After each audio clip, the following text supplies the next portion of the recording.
Johnny Talk Sports in with the Week 4 college football predictions. But before I get to that, I have my newest top 10 ranking. Now, there was quite a bit of movement in this top 10, but the top remains the same. I still have Alabama at 1, I still have Georgia at 2, and I still have Oregon at 3. So the top 3, they remain the same.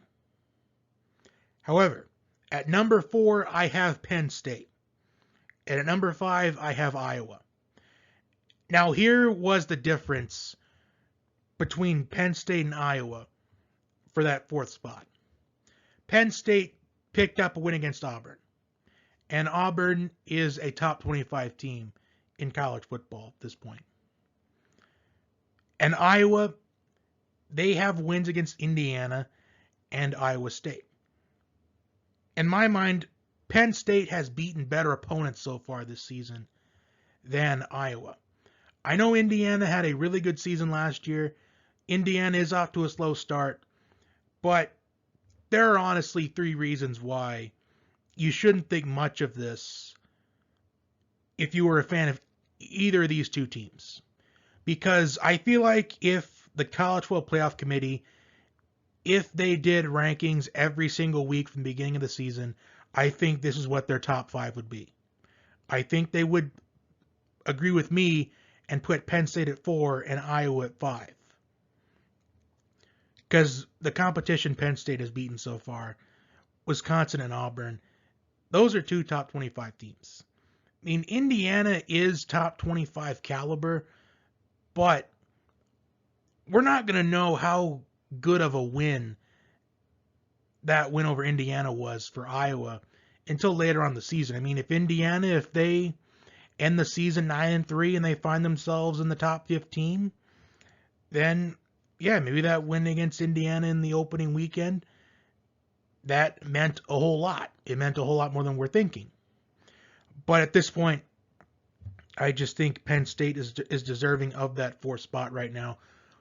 But also keep in mind, Penn State and Iowa are going to face off a couple of weeks from now. So that's going to get settled that weekend when they face off. Number 6, I have Cincinnati. They got off to a slow start against Indiana, but they picked up what was a signature win. But how much of a signature win is that really going to be moving forward later on into the season? At number 7, I have Oklahoma. Nebraska played Oklahoma really close. And in all honesty, Nebraska, they really beat themselves in this game. I mean, Nebraska, they had the opportunity to pull off that upset. But what was it? 2 missed field goals and a blocked extra point. Oklahoma, they haven't looked as dominant as we're used to seeing. I mean, they almost lost to Tulane opening weekend. And I'm not even counting their second game. That's more like a scrimmage. So other than that, Oklahoma, they've only won their 2 teams against, well, relatively competitive teams by a combined total of 12 points. That's not as dominant as we're used to seeing the Sooners. At number 8, I have Texas A&M. And rounding out my top 10, I have Clemson at 9 and Ohio State at 10. So that is my latest top 10 ranking. However, I will say this. I had a tough time with the bottom part of the top 10 because I feel like Ole Miss is deserving of being in this top 10. Although you never know. If we see a team inside this top 10 go down this week, like we see A&M go down, or we see Oklahoma go down, or if we see Clemson go down, Ole Miss will most likely be in this top 10 next week. And if Ole Miss beats Alabama, then Ole Miss will definitely be at least probably in the top 5. But on to the Week 4 college football predictions. First game on tap, Clemson and NC State. I never thought I would say this about a Clemson team in these last 6-7 seasons, but Clemson has to find an identity on offense. In their 2 games against competitive competition this season. That's right. I'm not even counting their week 2 game. against South Carolina State because that's more of a scrimmage game. They've only scored a total of 17 points. And Uiagalelei, 254 passing yards, 0 touchdowns, and 1 interception in those 2 games. And it's surprising to see, considering that we saw how well Uiagalelei did last year in relief of Trevor Lawrence, especially in the Notre Dame game. And also Boston College well, but Clemson, they did struggle against Boston College last year, but they pulled out the win at the very end. And also, where has Justin Ross been so far this season for Clemson? 14 catches for 139 yards and a touchdown. Considering Justin Ross is one of the best receivers in college football, considering he's going to be one of, if not the first wide receiver taken off the board in April's draft, the fact he only has 14 catches in 3 games, kind of concerning. So they got to get Justin Ross going. And North Carolina State, they have a tendency of playing Clemson close. We've seen it in recent years, including NC State could have pulled off the upset against Clemson the year that they pulled off that upset against Alabama in the championship game with that last-second touchdown pass to Hunter Renfrow. That probably doesn't happen if NC State's able to capitalize on special teams that year, because the kicker missed a game-winning field goal at the end of regulation. Instead, they ended up losing in overtime. Now, as mentioned, Will Shipley seems to be that Will Shipley is trying to, they're going to try to provide a spark on offense led by Will Shipley. However, NC State is 15th in college football in run defense. So if Clemson can't find an identity on offense soon, they're going to be in trouble in the coming weeks. But I do think Clemson, they win this game, but I think it's going to be a close one. I think it's going to be along the lines of 20-13 because Clemson, they are still second in scoring defense. So Clemson's defense is still one of the best in college football. But offensively, they got to find an identity. Maybe they'll find an identity this week. But until Clemson can prove that they have an offensive identity again, I can't pick them to win by anything more than a score. So Clemson 20, NC State 13. Next, we have Rutgers and Michigan. And how about Rutgers? I mean, I know that this is the first challenging opponent that Rutgers is facing this season, but they're 3-0, so you got to give it up to them. Because it's really rare that we see Rutgers at 3-0. And they competed against Michigan really well last year. They honestly, if one or two things go different in the game last year, they end up beating Michigan, in my opinion.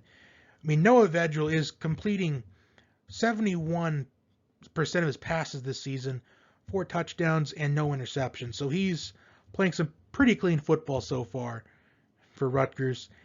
They got to get running back Isaiah Pacheco going, though. Only 152 rushing yards this season, but he does have 3 touchdowns. But here's where I think Michigan's going to win this game, is by running the football, because they are first in college football in rushing offense. They're led by Blake Corum and Hassan Haskins. Now, going into the season, I anticipated that Jim Harbaugh would be on the hot seat. But with Ohio State still struggling this season, because after 3 games, the Buckeyes, they haven't looked as dominant as they have been in years past. Could this be the year that Michigan finally beats Ohio State? That's another question for another day. But as much as I think Ohio State is still a dominant team in college football, they're still trying to figure things out with C.J. Stroud at quarterback. I think if Michigan keeps it up, we could see Michigan in the Big Ten championship game. I think Michigan wins the game this week because I just think that Rutgers, this is the first time that the first challenging opponent they have of the season. This is their toughest one yet. And I think they're going to get a reality check here, although I hope Rutgers wins this game because I think it would just be great if we saw a team like Rutgers just completely fly under the radar this season. And I do think there is some potential here for Rutgers, but I just think Michigan's running game is going to be too dominant for Rutgers. So I'm going to pick the Wolverines. I'm going to say by a score of, I think Rutgers could make this a ball game for quite a while. I'm going to say Michigan 38, Rutgers 14. I think Rutgers gets some points on the board. Next, we have Nebraska and Michigan State. Michigan State is flying under the radar this season. Michigan State is one of the surprise teams of college football so far this season. And they are led by Kenneth Walker, the leading rusher in college football right now. And why is that relevant? Well, because Nebraska has had a difficult time stopping the run in the Scott Frost era, even before the Scott Frost era. But especially now in the Scott Frost era, considering that a huge difference in the game last week for Nebraska against Oklahoma, they had a hard time stopping the run, especially in the fourth quarter. They allowed, I believe it was a total of 169 rushing yards last week against Oklahoma. It was at least more than 150. But could you consider the game against Oklahoma last week a morale victory for Nebraska? I mean, considering Oklahoma was, what were they, like the number 3-4 team in college football? Can you consider that a morale victory? I mean, I'd say it's debatable. I mean, Nebraska, their downfall so far this season seems to be on special teams, not necessarily Adrian Martinez. Adrian Martinez did really solid last week. It's just that the special teams, they've been the downfall for Nebraska so far. I believe 2 missed field goals last week and an extra point blocked last week. 2 missed field goals in the Illinois game. I believe there was a couple missed field goals in the Buffalo game last week, the week before that. So special teams, the downfall for Nebraska. And if this came down to a field goal to win the game, I don't like Nebraska's chances. So I will pick Michigan State to win this one, but I don't think we'll come down to field goals because I think Kenneth Walker is going to have a dominant performance against this Huskers defense. Although Nebraska's defense, is it underrated? I mean, they only gave up 23 points to Oklahoma last week. But I still think Michigan State wins this game, but I think it's going to be very close. I am going to say Michigan State wins this game. I'm going to say 23-17. Next, we have UCLA and Stanford. And UCLA, they're trying to bounce back from a heartbreaking loss against Fresno State last week. But that performance by Jake Haener last week in that fourth quarter, just one of the best performances that I think that we'll ever see in college football this season. I mean, that is toughness right there, what Jake Haener did last week. And honestly, in my opinion, I think that might be a candidate for the best finish of the season. I'd say another candidate would be UCF and Louisville last week. But back to UCLA and Stanford. Now, Stanford, they have won 2 in a row after losing to Kansas State on opening weekend. However, I think Stanford is much better than what people are trying to anticipate, because after the Kansas State game, I thought, is Stanford even a major threat in the Pac-12 anymore? Has Stanford even been the same since Christian McCaffrey? I just think that Tanner McKee, I think he could be the answer for Stanford at quarterback right now. And I think he could be. I feel like if Stanford had another chance to play against Kansas State, especially right now, I think they probably win, because Kansas State is not that good of a team without Skylar Thompson at quarterback. So I think despite the loss to Kansas State opening weekend, I still think Stanford, I think they can still be a threat to win this Pac-12. And how does UCLA respond after their heartbreaking loss last week? Do they get Zach Charbonnet going in the running game? I've already talked about how Dorian Thompson-Robinson is underrated and underappreciated. But I think Stanford pulls off this win, and I think you could technically maybe call this an upset since UCLA was in the top 25, if they still aren't. I haven't really exactly memorized the polls. But I think Stanford pulls off the upset here. I just think Stanford is better than what people think, and I still think that Stanford could be a major threat in the Pac-12. So I will pick the Cardinal to win this one. Next, we have Kansas State and Oklahoma State. And as mentioned a moment ago, Kansas State just isn't the same team without Skylar Thompson under center. And it was evident last season. And for Oklahoma State, Spencer Sanders only threw for 87 yards last week, but he ran for 40 yards and a touchdown. However, I think this game is going to come down to running the football because both of these teams have some pretty talented running backs. For Kansas State, Deuce Vaughn, who was a difference maker in pulling off that upset against Oklahoma last year. And for Oklahoma State, you have Jaylen Warren, who ran for 218 yards last week and 2 touchdowns against Boise State. So I think this is going to be a battle of running backs. In the end, though, I just feel like that Spencer Sanders, I know that he's really being criticized at this point by Oklahoma State fans and followers of the Big 12 in general. I think that this could be a game where he has a good performance. And I think Oklahoma State wins, I'm going to say by 10 points. I'm going to say 31-21. Oklahoma State on top. Next, we have Texas A&M and Arkansas, a top 20 matchup in AT&T Stadium.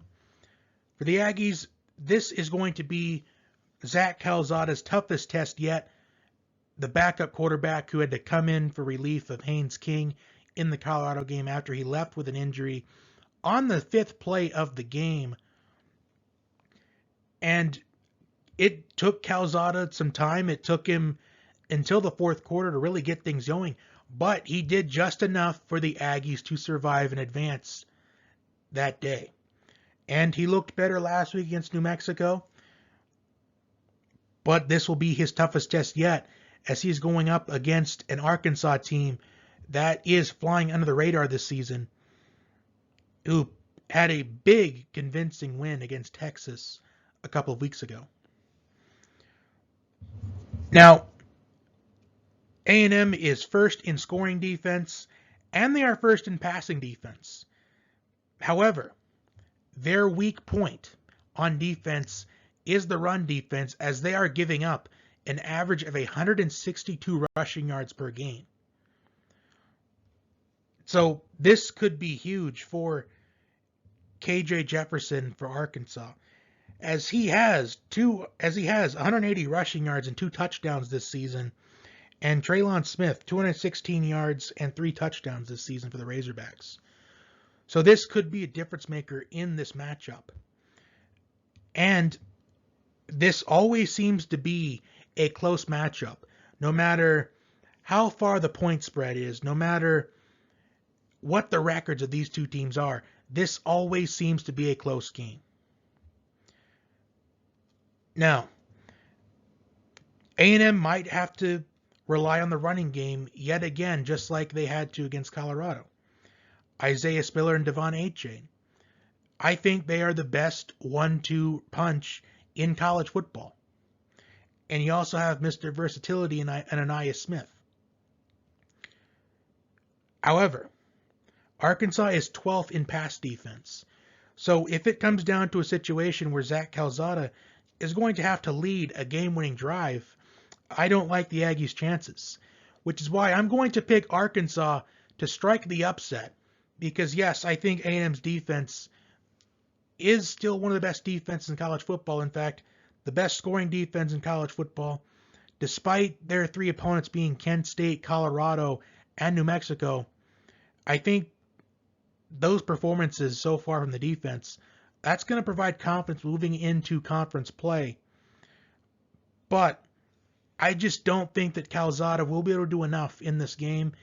And if Arkansas is able to contain Isaiah Spiller and Devon Achane, I think Arkansas pulls off the upset. And in fact, I'm going to call for the upset here. I think Arkansas picks up a 17-13 victory over the Aggies. I think it's going to be a defensive showdown. Although, if Arkansas can strike first and strike early, I think that's going to be huge momentum for Arkansas. And I think it's going to be tough for A&M to overcome. So I'm going to pick Arkansas to win 17-13.